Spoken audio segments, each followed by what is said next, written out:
Article 13, mitigating circumstances.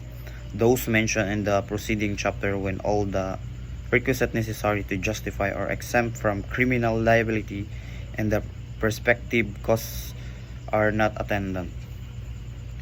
2. That the offender is under 18 years of age or over 70 years. In the case of the minor, he shall be proceeded against in the accordance with the provision of Article 80. Number 3. That the offender had no intention to commit so grave as a wrong as the committed.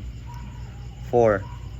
That sufficient provocation or threat on the part of the offended party immediately precede the act.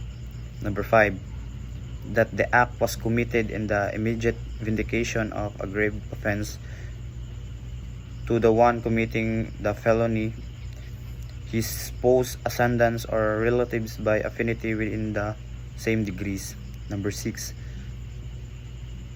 That of having act upon an impulse of powerful as naturally to have produced passion or of suffocation.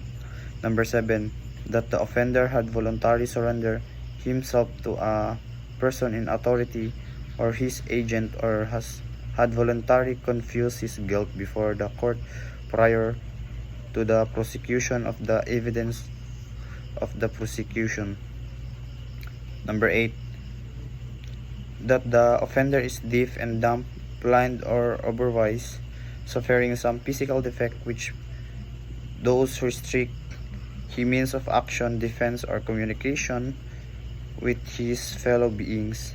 Number 9. Such illness of the offender as would diminish the exercise of the willpower of the offender without, however, depriving him of the consciousness of this act. Number 10 is the last.